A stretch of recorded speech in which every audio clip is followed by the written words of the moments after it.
Welcome to Early Childhood Chapters. I'm joined today by Dr. Adam Holland, author of the forthcoming Griffin House book, Thinking Outside the Prize Box, Navigating Challenging Behaviors in Today's Classroom. Always a hot topic for educators everywhere. Welcome, Dr. Holland. Tell me a little bit about yourself and how you came to write this book for Griffin House. Thanks for having me.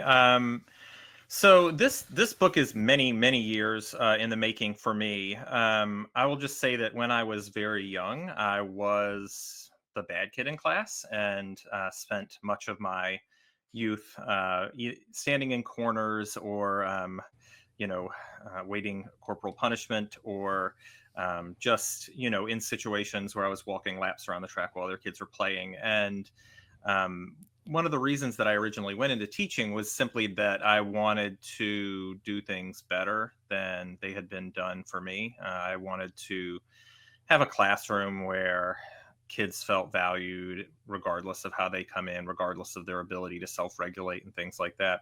The interesting thing was my original degree is in K-6, and like a lot of us, I ended up in the classroom not doing necessarily the things that I had sort of envisioned myself doing, but instead doing the things that teachers had done to me, the things that I had seen during my student teaching experience and my other, early experiences in the classroom. And so I still remember back to my first year, very much being in a situation where I was doing all of the things that I hated when I was a child. I was putting kids in timeout. I was calling their parents, snitching, as we call it on the streets.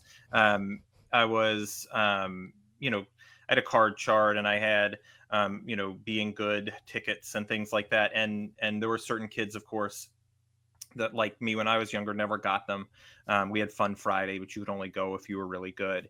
And it was not until I went in and observed in the county's demonstration classroom and saw a teacher who was using none of those things and really connecting with her students and had everything running much more smoothly than I was seeing in my classroom, in spite of all the little tricks and things that I was using, that I realized like I had sort of like wandered astray. And so I, over a number of years, I want to be really clear that like I did not like start doing things differently and it instantly worked. Over a number of years, though, I sort of moved away from that and moved to a slightly different way of doing things, and it worked. It ended up being much more successful for me. I went from what I would consider not to be a very good teacher at all my first year teaching to being the PTA Teacher of the Year the year before I left the classroom, and just ended up in a situation where I enjoyed my practice a lot more. I enjoyed teaching a lot more. I enjoyed my time with the kids. The kids seemed to enjoy it a lot more. And I did a lot of these things because they felt right at the time. And after teaching first grade and then kindergarten and eventually preschool, including in an inclusive setting, I went back to school and got my master's and PhD in early childhood. And that really helped me understand the why of a lot of the things that I had been doing. So I knew these things that worked in the classroom. Then I paired that with the knowledge that I gained while I was working on my doctorate to understand, okay, this worked, and here's why this worked. And I've used that since then to coach hundreds, if not thousands, of teachers across the country on challenging behavior. And so during that time, I've been doing trainings and professional developments and coaching and all of that sort of thing. And so this book is really sort of a distillation of everything that I've learned in my 25 years in the field around challenging behavior, what works, what doesn't, why it works, why it doesn't work.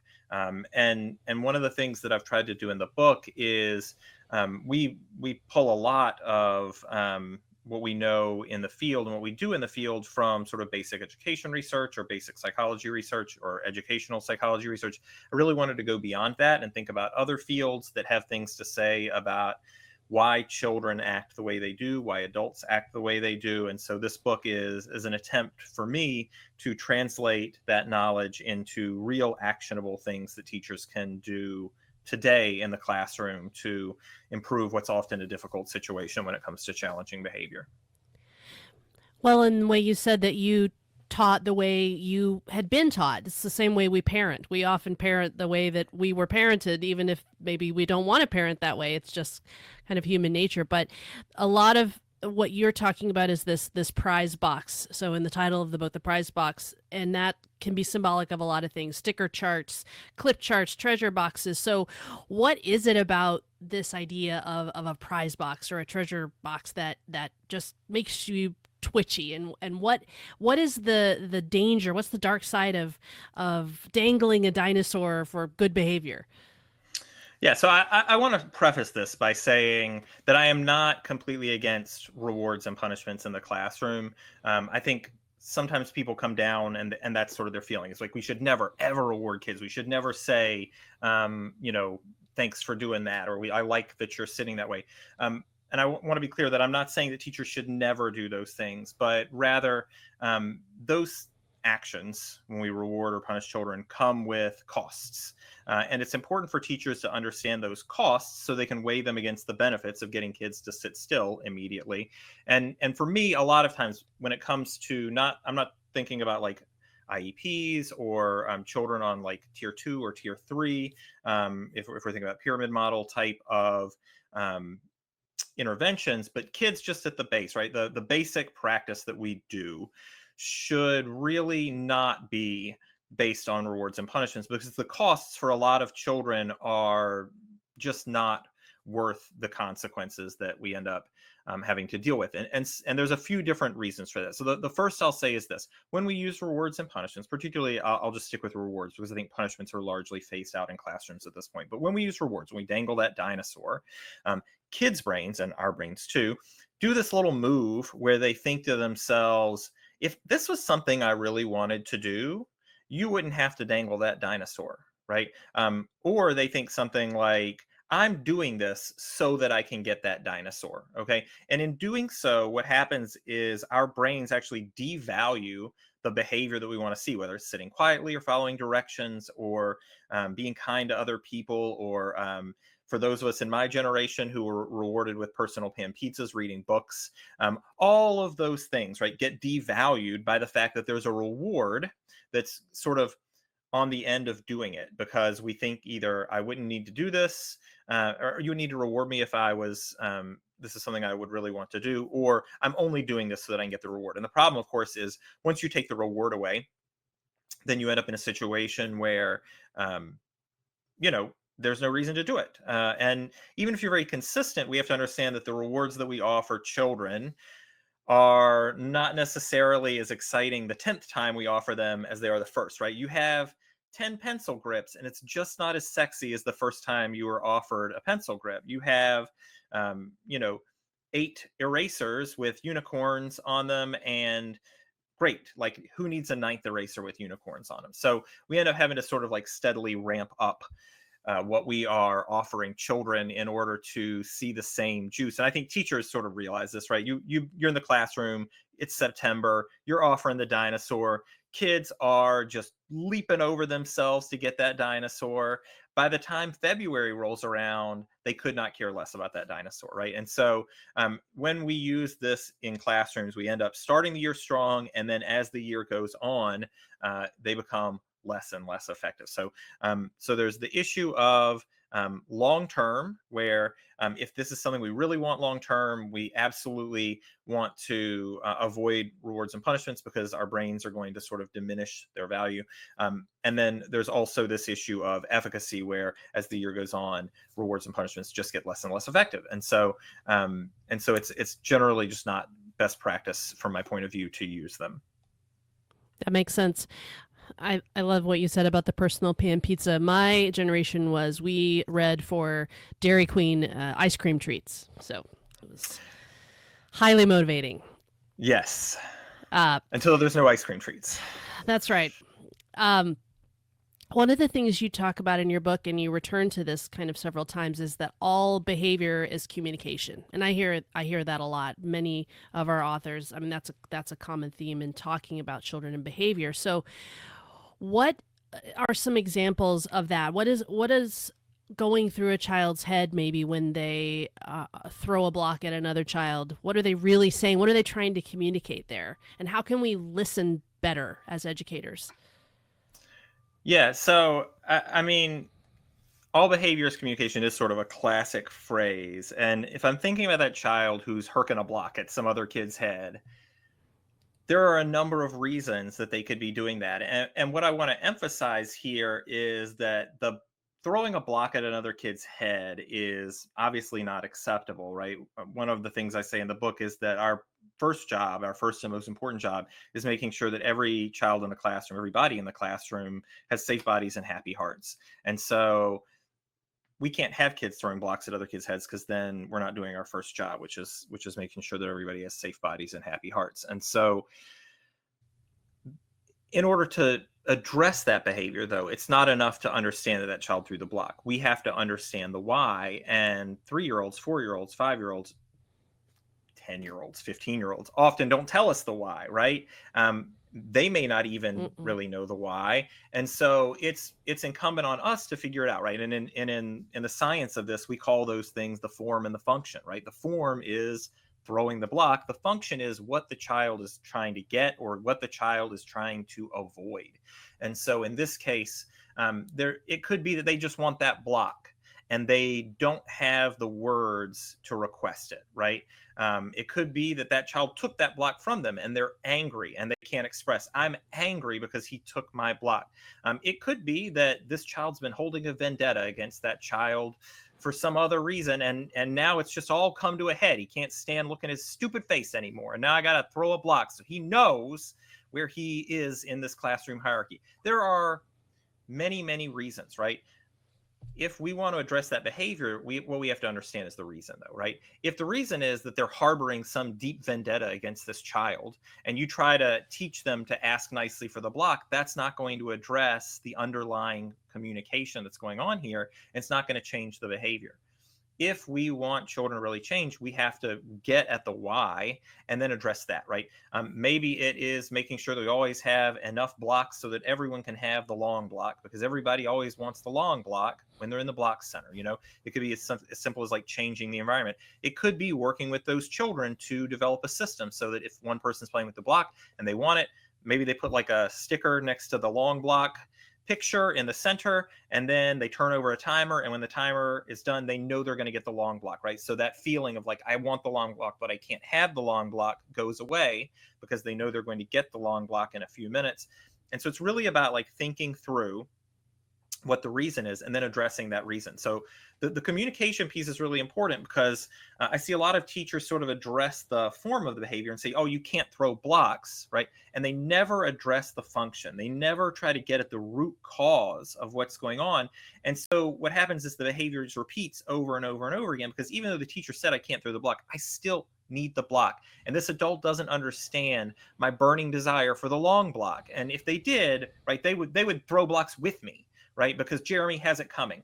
And so I think that as teachers, it's critical for us, right? Not just to understand the behavior as communication, but to really understand the underlying piece of that communication, because that's what's really going to help us change behaviors over time, and make it less likely that when I come in 2-3 weeks from now, that block is still getting thrown at that kid's head. And that, I think, is what teachers want. Is they just want like the stress level to go down over the course of the year rather than up. And so being able to understand the why of the behavior and really thinking critically and maybe trying a few things. Maybe you think it's one thing and you try giving that child the tools and that's not it. So then you try something else, and eventually teachers do get it right, and eventually the behaviors do decrease. It's just the kind of thing that's going to take time, unfortunately. So, from a logistical standpoint, uh, thinking about being an educator in a classroom, maybe you've got 18 preschoolers, 24 kindergartners. Uh, the idea of being able to really dial in and understand this kind of communication of block throwing on a very granular level is really nice. But how practical is that? One of the things you talk about is moving away from compliance toward connection. But again, in this environment where you have many, many students, perhaps throwing multiple blocks at multiple times, how do you do that? How do educators do that when they are just one person? Maybe they have an aide in a room full of kids who are communicating all the time. Yeah, no, I will just say I've been that teacher in that classroom, both with and without a helper. I had, I think 25 first graders my first year teaching, with an aide that was there part of the time. And I've had 18 preschoolers, again, with an aide that was there like part of the time, depending on how our ratios were for compliance and things. So I've been there, right? And what I say to teachers when they talk about this is a couple of things. The first is this, right? Um, there is no magic bullet, one answer that you can snap your fingers and all of a sudden it's easy, right? It's easy mode, and there's no work involved, right? That's just not how our profession is. Our profession is a challenging one. It's one where, if you're not, a little bit tired at the end of the day, you're probably doing it wrong. So I will just say that, that there is no like magic bullet here. And what I tell teachers is like, your current state of stress and frustration is probably pretty high because there are three kids throwing blocks at the same time. And you can use these little tricks like the dinosaur or sticker charts or fill in the name of your school mascot bucks, and you can stop all those kids from throwing blocks right now. But what's going to happen is tomorrow those same three kids are going to be throwing blocks, right? Maybe you're going to add a fourth kid throwing blocks. And so over the course of the year, your year is just going to get harder and harder and harder. If you really take the time to build that connection, though, I sort of liken that to front loading the effort, right?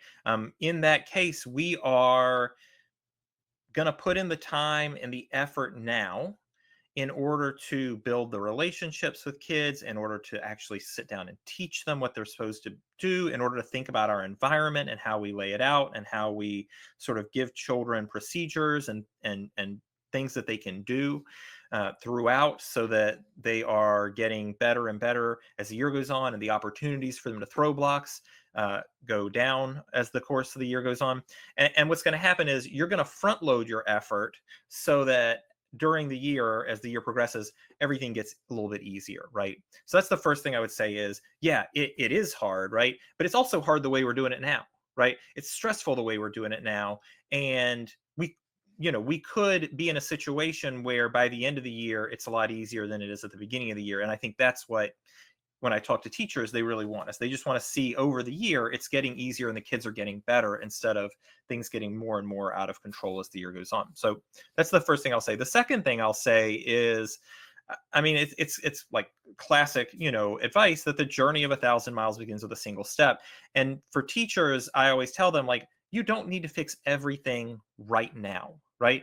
You don't need to, you're not going to have the time, if you got three kids throwing blocks at once, to address all of it, right? So stop two of the kids and then go work with the most challenging kid or the child you think you can get an easy win with.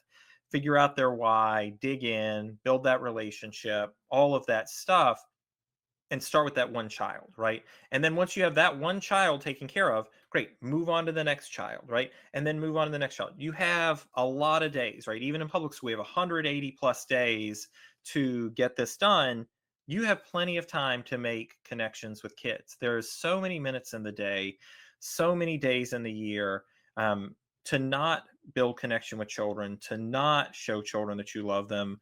It takes the same amount of effort. It's just a different kind of effort. And at least this way, you're going to see steady growth over the course of the year, rather than sort of things sliding backwards the whole year and feeling like you're desperately trying to hang on but can't quite do it. There's a section in the book where you say teachers are co-regulation Jedi masters. And I want to hear what you have to say a little bit about that. So, what's a time that you completely failed at this, and what you learned from that?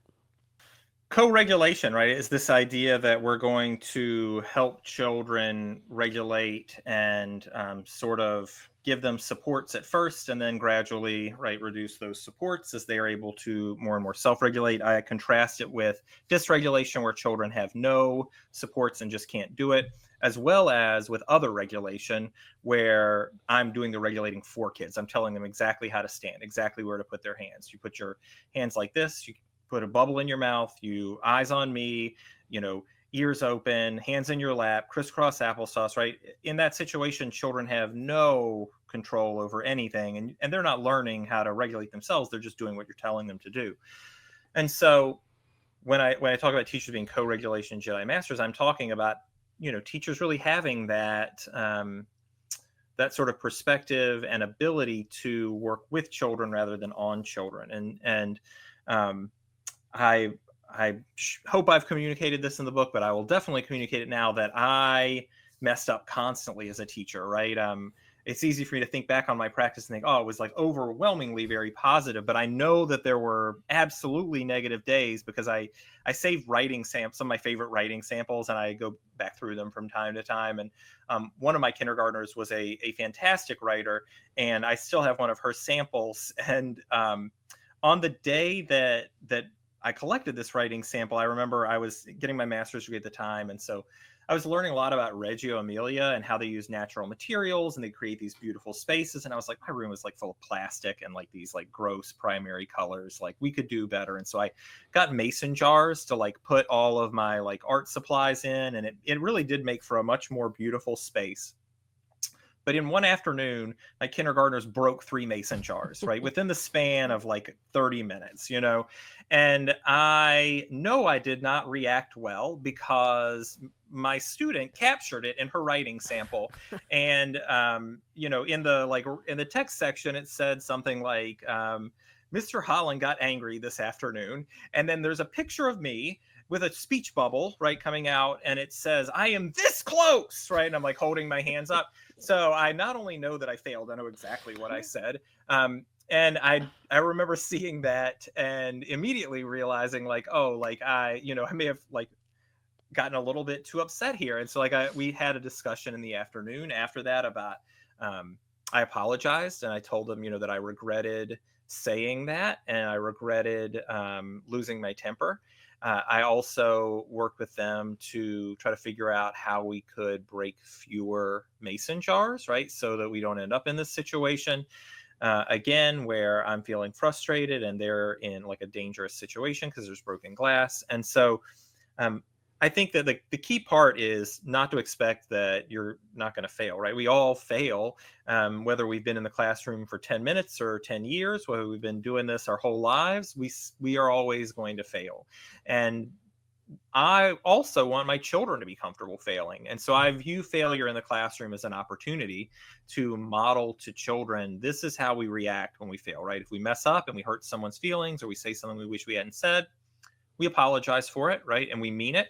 And then we learn from our failures and we try to create a situation so that next time we're less likely to fail. And that's really, I think, what I would say to teachers is view your failures as opportunities. They're going to happen. You can either let them get you down or you can let them lift you up, and might as well have them lift us up so that we can model to children what to do when you fail, so that when they fail, they pick up those same behaviors. And that becomes, in the future, if they become teachers, the way that they end up teaching is with grace and some humility. I think that's very striking too. What you said about you apologized to the class for losing your temper, and that's something I think a lot of people would say. Oh no, you'd never want to do that. You wouldn't want to show weakness in that way, or you wouldn't want to apologize to children because you're the adult. But that's a powerful example to show them how adults behave. It is okay to be wrong and say you're sorry and to say that you hurt someone. I mean, that's an example for them to see an adult doing that, and it shows them that they're worthy of being treated with respect because you apologized to them too. I think that's really powerful. One of the things that you talk about are the behavior clip charts. And I wonder if you can explain just a little bit about what those are. Most people listening probably know. I hadn't seen these in my own child's school, but you really like to make fun of these clip charts. So tell me about the clip charts. If they had feelings, what would you say to them? Would you apologize for what you're thinking about the clip charts, or would you double down? So clip charts are, I want to say newer, but like not new at this point by any stretch of the imagination. When I was teaching, and this is going to date me a little bit, we had card charts, which are functionally the same thing. If you're of my age, then you may remember that library books used to have little pockets in the back and they would have a card in them. If you take a bunch of those pockets and put them on a poster board and put different color cards in that pocket, like a red, a yellow, and a green one, right? And you have the green one on the front. if a child is bad or makes a mistake or does something you don't want them to do, right? You say, go flip your card, and they move that green card to the back, and now the yellow card is showing, right? And they can repeat that again. Of course, the newer way to do that is clip charts. Again, these are sometimes very simple and basic. Sometimes they're just like a stoplight, right? And every child has a little clothespin starts out next to the green light. And if you're bad, you have to move your clip up to the yellow light. And if you're bad, again, you move your clip up to the red light. Sometimes you can move them up and down, depending. I've been into classrooms where these are extraordinarily complex, and it's like a floor to ceiling, you know, that goes from like chartreuse to off mauve, and God help you if you end up on off mauve, so there's often like consequences tied to being in a certain place. Maybe you have to be on chartreuse at least once during the week to go to Fun Friday. Or maybe if you end up on off mauve, you have to go to the principal's office or the center director's office. And so I see these a lot in classrooms in various flavors and variations, and I don't love them because I feel like they violate the golden rule, right? For starters, can you imagine if like a center director had a clip chart up at the front in the office, and it had every teacher's name on it on a clip, and if she saw you doing something that you liked in the classroom, she'd get on the intercom and go, "Oh, I really like the way Miss So-and-so was teaching. I'm moving her clip up to chartreuse." Or, if she didn't like something you were doing in the classroom, if she got on the intercom and told everyone, "Oh, I saw Miss Julia yelling at the children, and so we're moving her down to brown," or whatever, whatever the color is that's like not desirable. And then anybody that walks into the office can see exactly where everybody's clip is. I think teachers would feel like that was humiliating. I think they would feel like it was patronizing. I think they would feel like it was not something that helped them feel like they were being their best selves or doing their best selves. I think it would make a lot of teachers anxious, right? Every time the principal came in, they would be like, "Oh my gosh, am I going to get my clip moved?" Right?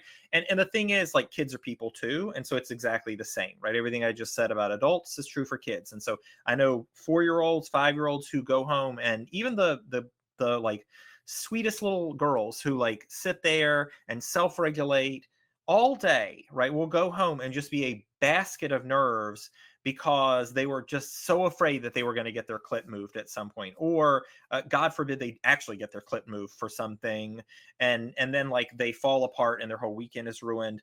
There's also a child in the class who I guarantee you goes home and his daily report is, "So and so is on this color, so and so is on this color, so and so is on this color," and they can tell you exactly where every single child was, right? So now children are sort of developing thoughts and opinions about other kids that are maybe not beneficial for having real relationships. They're thinking of everyone by like their color, and they're starting to define who's the bad kid in class by, well, Bobby is always on off mauve, So I don't think I would apologize to clip charts. I think even if you're using rewards and punishments in your classroom, there are 1,000 better ways to do it than like public shaming or public praise, which is even itself embarrassing for some children. So I don't think I would apologize. I'm going to double down on that and say like clip charts are trash, and they should almost never be used. I didn't even think about that, but of course, when other children see how other kids in their class are ranked, they're going to start making opinions about that child. And, well, yeah, so and so is always on red, and that can become a self-fulfilling prophecy. Then that child takes on that identity of, I'm the bad kid in class. I'm always on red, and it comes true somehow. So that's very interesting. And it's not, and I'll just say, it's not even a somehow, right? Like there's a real mechanism for this, which is nobody wants to feel like they're the bad kid in class. And so what kids do when they end up on red over and over again is that they start telling themselves this story. Well, I'm on red not because I can't control myself. It's because I don't care. And because that means I'm a good person at heart, but I just don't care about being on green every day. Okay. And so then like you said, it does become a self-fulfilling prophecy because they stop caring. And that's a broader problem because now they're not going to care next year or the year after that or the year after that. And it comes to define how they view themselves and how they view their relationship with schooling. We're almost looking at that, as a punishment. And I know something that you talked about in the book too is this idea of consequences versus punishments. And they're not the same thing, but we use those words interchangeably. So, can you help untangle those terms a little bit when we're talking about rewards and punishments, consequences? What are we talking about here? Yeah, so they are different, I think, as far as I'm concerned. A consequence is something that arises in a natural way out of the behavior of a child or an adult interacting with the environment in which they are, right? So if I let go of a pencil, it's going to fall to the ground. Me letting go is the action. Falling down to the ground is the consequence, right? One thing naturally follows from the other. Punishments are something that we bring in order to shape children's behavior that are not a natural part of the environment. And again, like you can think of a clip chart, right? There's nothing about a child being bad that causes a clip to like move down on a clip chart. There is nothing about a child being good that causes a sticker to appear on their shirt. And so there's a disconnect between a punishment and the behavior that causes it. And we know from a couple of different theories in psychology that the more removed a punishment or a reward is from the actual like consequence of the behavior, the less likely it is to have a long-term impact, and the less likely it is to be internalized by the child. Right? Children will not see pizzas, appearing in front of them as a natural thing that happens when they read a book. They will understand the contrivance, and it will be less impactful. Whereas if you sit down and read really fun books with like crazy voices to kids, the enjoyment they feel is a natural consequence that arises. And I talk about this in the book because I use this framework that I mentioned earlier about having jobs in the classroom. So every teacher in the classroom has two jobs. Your first job is to make sure everybody has safe bodies and happy hearts. Your second job is to make sure everybody learns what they need to learn. And that can mean like, math, reading, things like that. But it can also mean like, how do I ask for a block instead of throwing a block at somebody's head? And so, those are important things that the teacher does. And I would tell my kids every day, you have one job. Your one job is to help me with my two jobs. And so, um, you know, every consequence that happens in my classroom sort of naturally falls out of that framework of jobs. Okay. So like if you are throwing a block at other children in the block center, right? I can't do my first job. Okay. So the first thing I'm going to do is go in and I'm going to sort of infringe on your autonomy. I'm going to try to control you as little as possible. And I'm going to say, hey, we don't throw blocks, right? Because if you throw a block and hit him in the head, that's not safe. I can't keep his body safe, right? So could you do me a favor and not do that? Let's figure out why you really did that, and then let's talk about it, and let's come up with some other ways for you to sort of fulfill that function, right? And I wouldn't say it to a child like that, but I will say, let's find another way for you to get what you want, okay?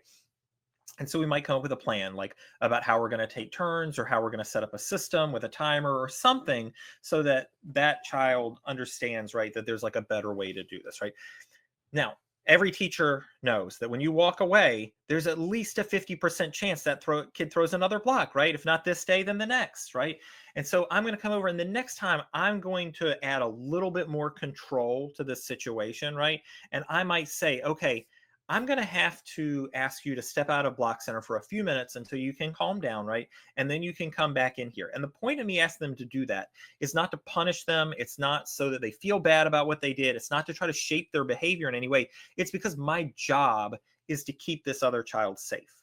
And a natural consequence of that job, if you're throwing blocks, is that I have to move you away from the blocks, right? And so using this sort of way of thinking about it is actually a really helpful way to think about how we sort of restrict children and move children. And just to carry on the previous example, if I asked you to take a break for a few minutes so that you can calm down and maybe we do some breathing and then you come back into that center, and you continue throwing blocks, I'm going to continue to sort of further restrict you from the blocks because I have to keep that child safe, right? The next thing I might ask you to play another center altogether. I might, if you go right back in and do it again, we might have to take a week off, and we might have to spend that time, just me and you, going into that center and practicing, like when I want to block, what do I do, right? So it's not just about the consequence. It's also about like me teaching and helping you so that you can do this thing that I'm asking you to do. But the consequence is not a punishment, right? I'm not telling you you can't be in the block center because I'm trying to shape your behavior or or make you feel bad or anything like that. It's simply that I have to keep this other child safe, right? And if you're in that block center and that other child can't be safe, then like I just can't let that happen, right? That's the bottom line. I'm not doing my job if I'm not keeping them safe. So that's really the difference between consequence and punishment. Is consequences naturally fall out of a system or a framework, whereas punishments are things that we use to try to manipulate children into doing what we want. Thank you for providing that concrete example too. I think that really helps to understand that we're going to go through, we're going to show the child what we want them to do. They don't necessarily know how to ask for a block or to express a way to get what they want. So we've got to show them how and teach them how to do that. Um, and I really like so many times in your book you are giving very concrete real world examples of things that happen in a real classroom that happen to you in your classroom or people you know, because I know that a lot of great things for teachers are on social media and on the internet, but we tend to compare our insides with other people's outsides when we look at social media. And you talk about building a behavior support system that works for real classrooms instead of Pinterest or Instagram classrooms. So what is one thing, you know, if you could have a takeaway for educators who are listening, what is one real world strategy that teachers can try tomorrow to do better at this? Yeah. So, I mean, when I talk about things that we can do like right now, I don't think there's anything easier and more powerful than sort of shaping environments and procedures to make it easy for children to do the right thing and make it hard for them to do the wrong thing. And so, what I would tell teachers to do is start thinking about the things that really drive you crazy, right? The things that are causing you to slowly lose your hair, and to say, okay, where is this happening? When is this happening? Who is this happening with? Why is this happening?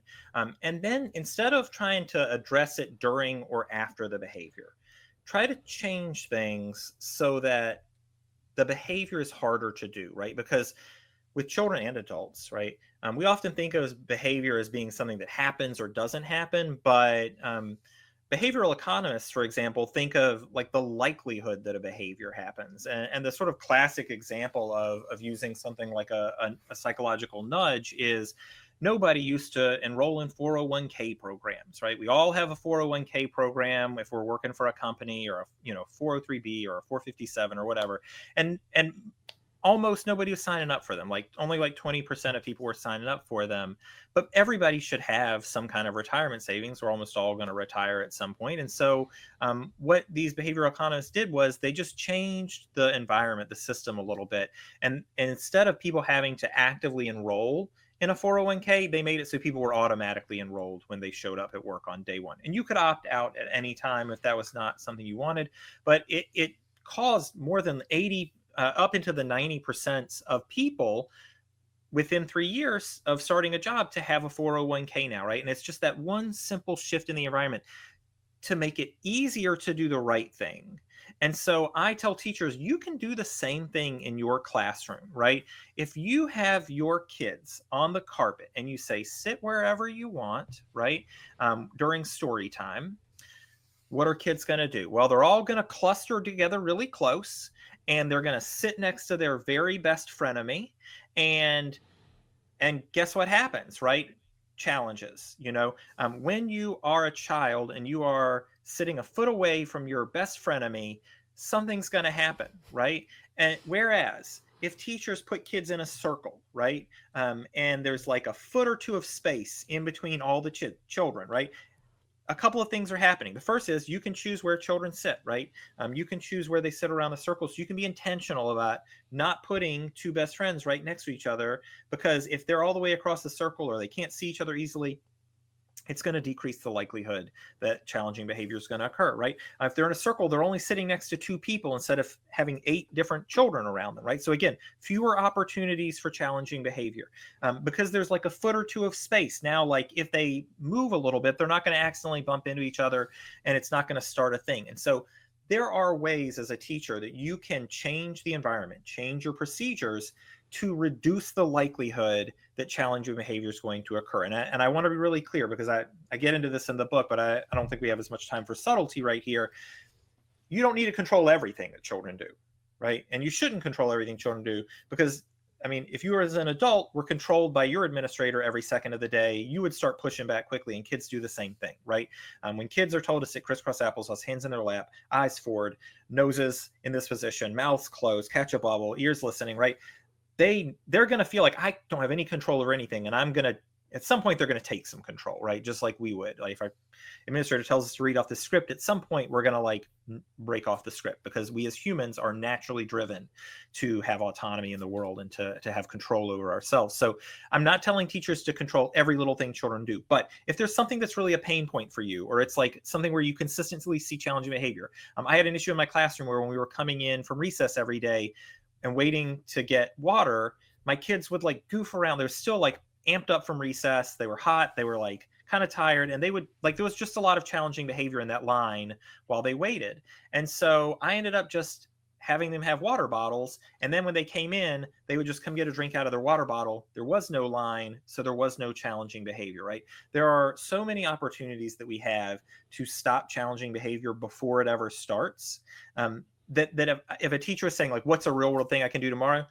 Just change how you're doing things a little bit, right? And I used to view my classroom as like a laboratory, right? I'm here to try new things. And if they don't work, the worst thing that happens is we go back to the way we were doing them before, or we try something new, and eventually you get it right? I definitely had years when I started trying new things where things went quite badly, right? And I still like think about some of those days, and I'm like, that was crazy. Like, I can't believe that, we did that. But the like long arc of that story is that over time I was able to tinker with and fix everything, so that by the time I left my classroom to go back and get my PhD, every day I wanted to come in, every day I wanted to be with my children. And it was hard and it was challenging, but I felt like I was always moving my kids forward. I felt like I had the space to breathe and to teach children. And I really enjoyed it far more than I ever did my first few years, when I was really relying on clip charts and things like that, and never addressing the underlying rules, never changing the environment or any of that stuff. So I think that real world strategy can absolutely be put into place tomorrow, where you just sit down and think like, what is going on in my classroom? What's driving me crazy? How can I stop that before it starts? And I think if teachers try that, that'll be something that, if you have kids right now, by next week, things will be better. Another thing people can do is read this book, because your book is such an easy, fun read. You're a very good writer. It's very funny. You share so many funny stories and explain things in really approachable, understandable ways. And I think there are just many things that teachers will remember that they can bring back into the classroom right away. And I think about a teacher starting out too, before we all have to kind of make our own mistakes in some ways, but people can learn from your trial and error too. So it's just a really great read. It's Thinking Outside the Prize Box, Navigating Challenging Behaviors in Today's Classroom by Dr. Adam Holland, available from Griffin House. Thank you so much for joining us today, Dr. Holland. Thanks so much for having me.